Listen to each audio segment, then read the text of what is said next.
Hey guys, what is up? It's Dusty here, and welcome back to another day in paradise, the crypto news.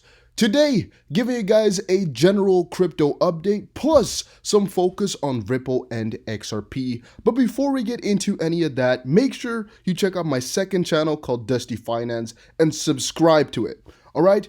All these videos on here have no advertisements on them, and they're just really good, I find. So the first couple of videos are more like live tips, and the last two are news, but I'm going to be doing daily news on here as well, I hope. So make sure you just go ahead and check it out, give those videos a watch, and give me some feedback. And for this video, guys, make sure you press the like button, subscribe, and comment down below, yes, if you're still holding cryptocurrency.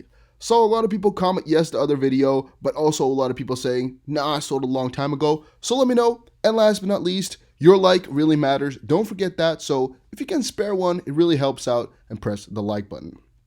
So all right, guys, all right. Lawsuit accuses Ripple CEO of touting XRP while silently liquidating holdings. So that's a pretty big allegation to make. It's a pretty hefty one. But, alright, there's a new movement in class action lawsuits filed originally in May 2018, centered around allegations that Ripple violated the Securities Act through a 2013 ICO of the XRP token. On March 25th, an amended complaint accuses Ripple CEO Brad Garlinghouse of touting the token to prospective investors while silently liquidating its holdings, or his holdings.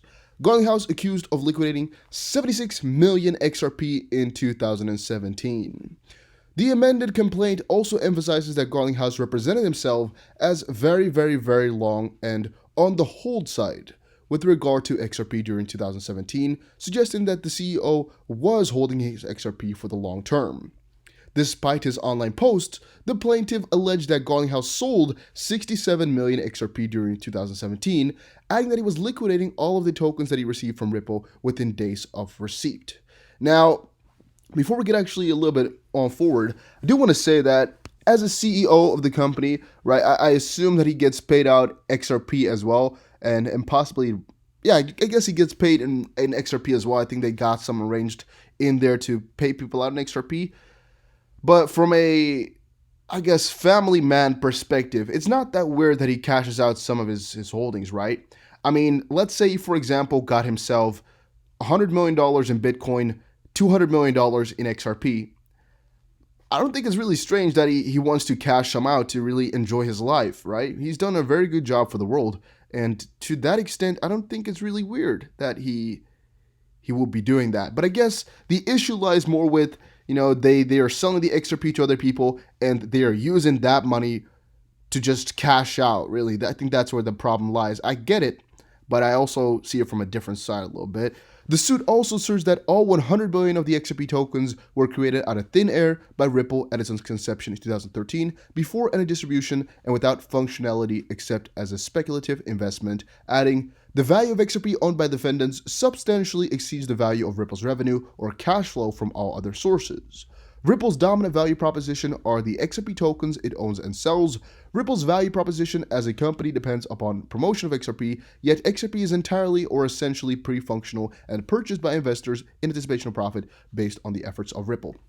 So the complaint does have a lot of legitimacy to it, though, however, because if you read it through, you're like, yeah, I do get where they're coming from. And that's where the scary part, of course, lies. Because if the lawsuit goes through and they win it, then we're all kind of screwed with XRP, because theoretically, you're going to have to get your money back from Ripple. But of course, that's not the way it's going to go. You're most likely going to lose out on a lot of money, as XRP is most likely going to be useless at that point. If XRP is filed as security, we're going to have a little bit of a problem. And that's where I said, or at least that's where I stand on this situation of, you know, it being kind of a scary and a big thing. And that's why I'm putting so much emphasis on this as well.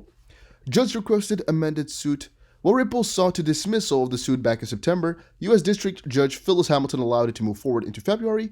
However, the judge requested that the plaintiffs explain the basis for their claims that Ripple made fraudulent claims concerning greater detail, right? And one of those points is that they're saying here that XRP was created out of thin air. only as a speculative investment. Well, that's of course not completely the truth. We all know that. Second part is that Ripple created XRP. Well, officially it was gifted to Ripple. All of that. And what else did they say that's not true? Lack of utility, at least that's what they here are saying as well. And I guess there's a lot of points that do not make too much sense, but that they can use in the, I guess, in the courtroom, because, I mean, they can complain about it. The question is whether or not they will win. And us going back and forth about how much of a chance they have to win, I don't think is very useful, just because I'm not a judge, you're not a judge most likely, and it's up to them. And we'll see. Ripple has some good-ass lawyers, I suppose, and they know what they're doing. And again, it's moving forward. The aforementioned March 25th filing apparently represents a revision of the plaintiff's claims, which was also shown, I think, here. Yeah, Bank XRP posted it. Jury trial demanded counsel for lead plaintiff Bradley Sostak, United States District Court, in RE Ripple Labs, and you can see it right here. Class action. Looks like a pretty heavy document, but yes. We just read the whole situation surrounding it, so you guys know now. XRP Crypto Wolf sent a lot of tweets, and some of them are really freaking good, guys. One of them is right here. It comes from CBS News. National Economic Council Director Larry Kudlow says the vid. I'm gonna call this the vid, just to make sure that we can't get claimed or anything like that, because YouTube might do something crazy against people who make videos surrounding it. I don't know, though. Relief package will be $6 trillion. So that's a big amount of money. And XRP Crypto Wolf said, National Economic Council Director Kudlow said the economic relief will be $6 trillion. $2 trillion is for direct assistance and $4 trillion for Federal Reserve lending power. So this will be the largest financial package ever.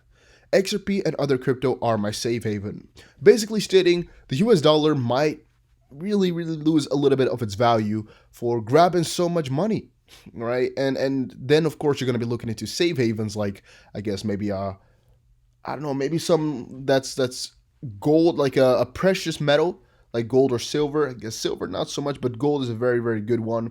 You could also go for like pennants and whatnot, like things that have those precious metals in it. Which are still, I guess, precious metals from that perspective. And just some things that are scarce and have intrinsic value. Those are mostly acting as safe havens. And now we're kind of testing whether or not XRP and Bitcoin can do it. But as of yet, not completely working. Siam Commercial Bank will drive further growth by opening up new cross-border payments corridors through RippleNet, especially to markets outside of Southeast Asia. SCB also aims to offer instant cross-border payments to business customers later this year, so that's pretty cool.